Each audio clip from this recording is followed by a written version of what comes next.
Now, from Atlanta News First, the issues that matter to you. This is On the Record. The assassination of conservative political activist Charlie Kirk 6 days ago while speaking before a group at Utah Valley University sent shockwaves throughout the nation and the world, and its after effects continue to permeate the fabric of the American political consciousness. Today is Wednesday, September 17th. This is your On the Record national podcast, heard on your favorite podcasting platform and also viewable on YouTube.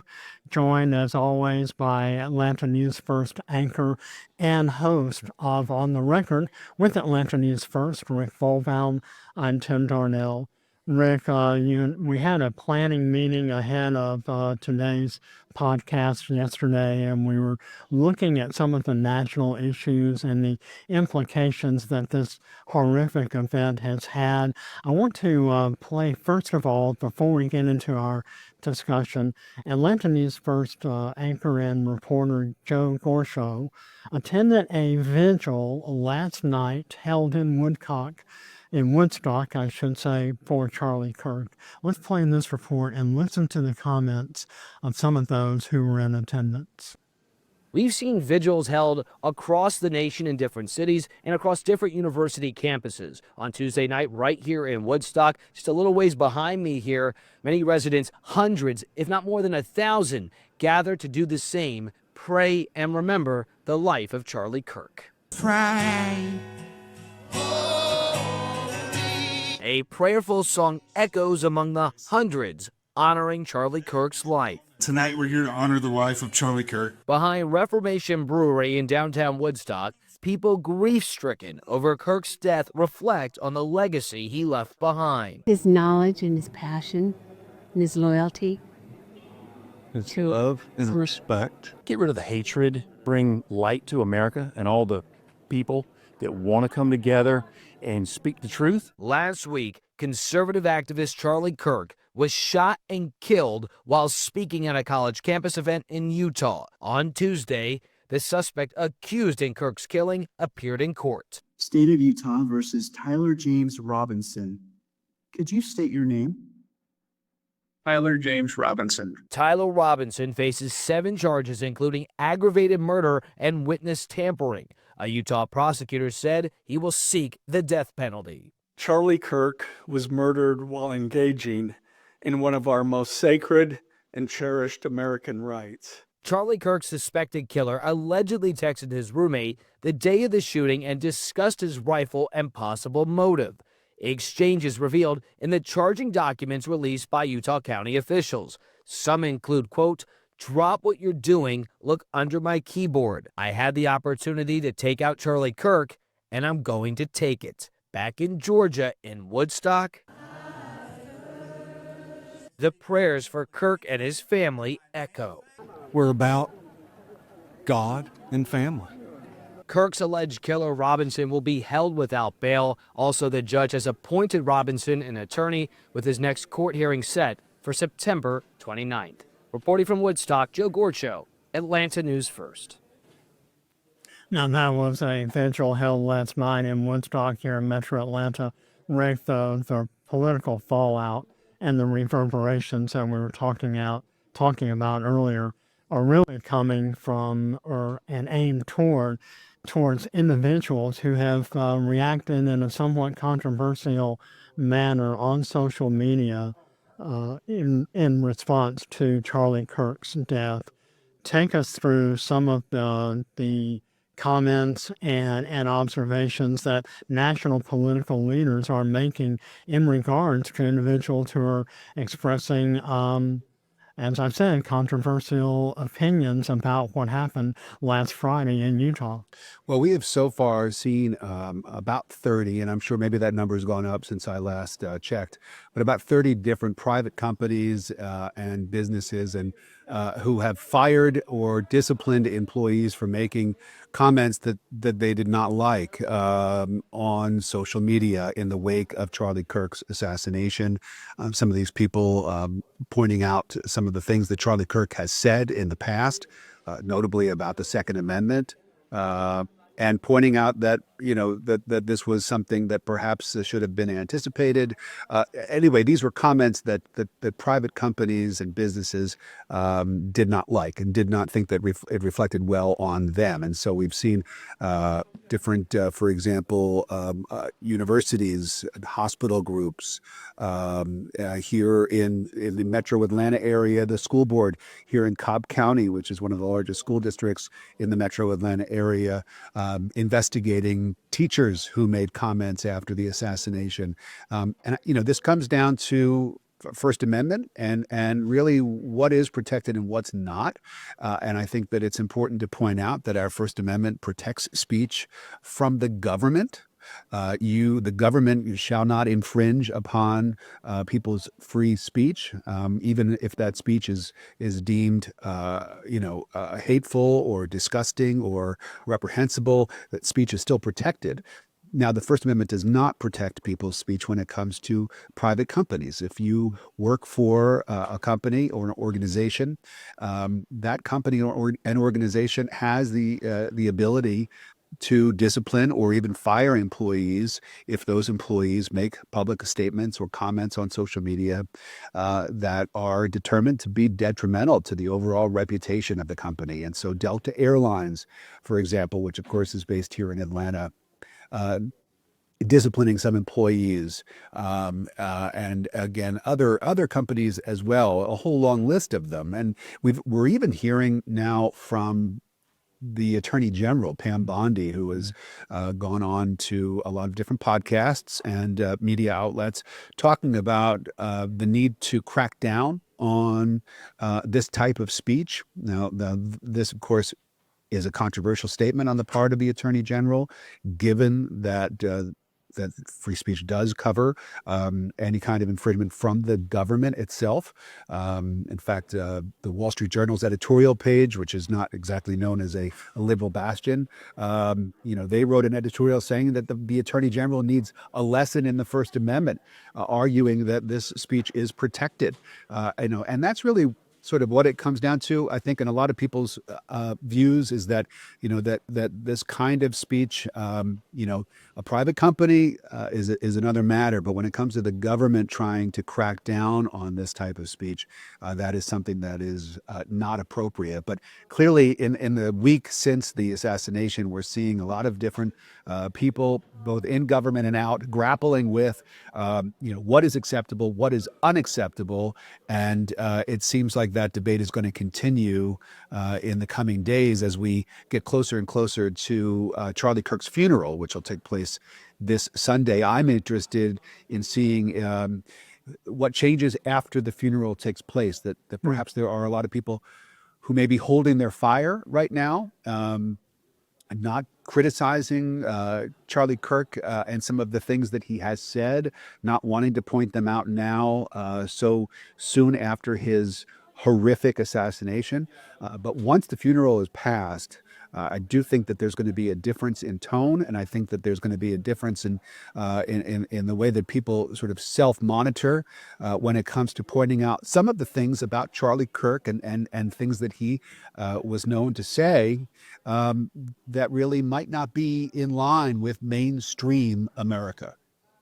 And let's talk a little bit more about some of the political reverberations. I want to read this quote from U.S. House Speaker Mike Johnson, who said, "In America, people are allowed to say crazy things. If I have someone in my employ celebrating the murder of an innocent person, I can make the decision that they don't deserve to work for me. I have every right to do that." That is obviously a private company's right. But let's go back a little bit more about the First Amendment issue. You mentioned Attorney General Pam Bondi saying that hate speech will be prosecuted. I'm sort of paraphrasing to the fullest extent of the law.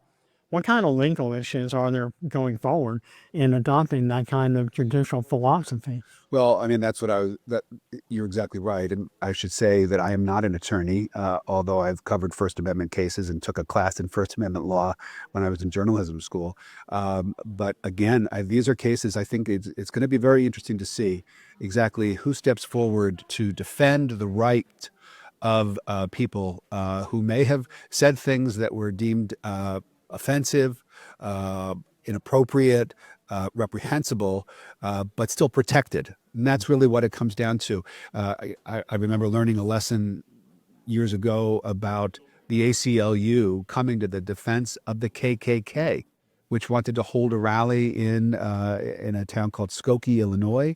And of course, it was a big Jewish population in that town. And it was obviously a rally and a march that they wanted to hold in order to inflame tensions there. Obviously, the KKK, a very racist and bigoted and anti-Semitic organization.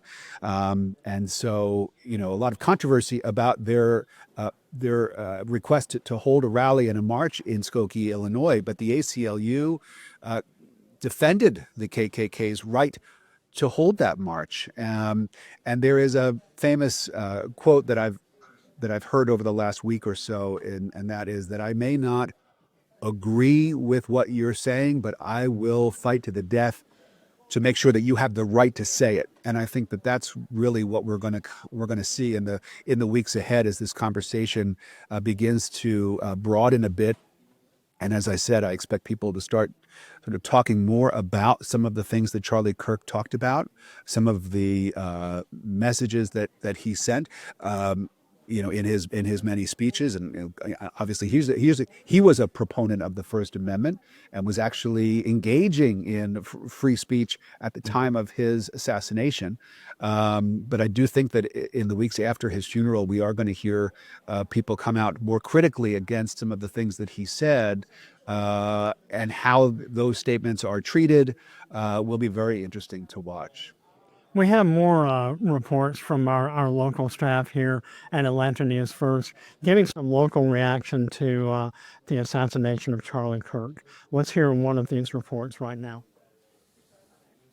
Tone the rhetoric down. I'm not going to point the finger at anybody for that. I don't think that's going to help.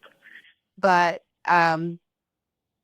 we cannot normalize things like this occurring. The deadly shooting of Charlie Kirk, the conservative political activist killed while speaking at Utah Valley State University, sparking yet another conversation around political violence. Republican and Bibb County GOP president shared that he was shocked to learn of Kirk's death.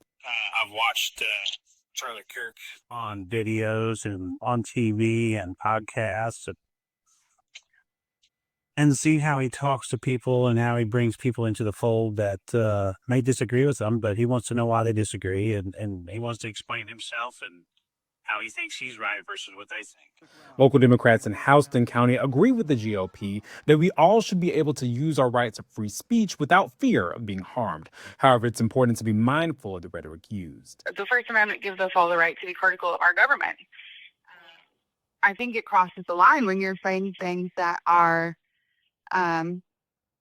violent or incendiary. Or we are a country that has, free speech. Allowed to say what you want, but we could still have civil discourse and, persuade people based on our ideas and values versus, holding a gun to somebody's head. The moral of the story being that it's better to agree to disagree. But we don't need to resort to violence to tell somebody we disagree. Let's have a civil conversation. The 22-year-old suspect, Tyler Robinson, is now in custody. I'm Destin Howard reporting.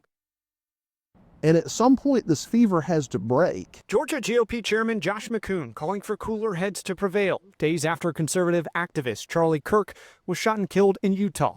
McCoon knew Kirk personally and spoke on his talk show multiple times. Just an extraordinary person. I'll never see somebody like this in my lifetime, I don't believe. McCoon criticized Democrats after Kirk's death for stoking the flames in a politically tense climate. We need to have more voices, particularly more voices on the political left in this country, that are willing to say, Political violence is wrong, full stop. This is getting to be as bad as I've seen it. Andrea Young, executive director of the ACLU of Georgia, said she's especially concerned here in Georgia, where you can publicly carry a firearm. Even still, she stressed civil discourse must be always protected. As ACLU, we try to talk about facts, about evidence, about positions, and not disparage people or their character.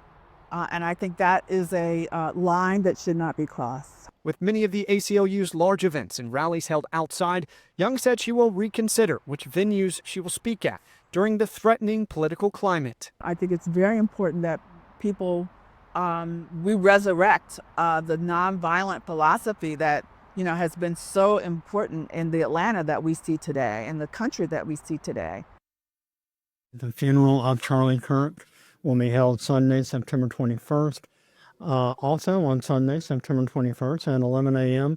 on the record with Atlanta News First. We'll host our weekly broadcast, and Rick and you and political reporter Doug Reardon host this outstanding newest addition to Atlanta's political recording and political coverage team here in the city. The last 24 hours have seen really a remarkable series of developments in Georgia's governor's race.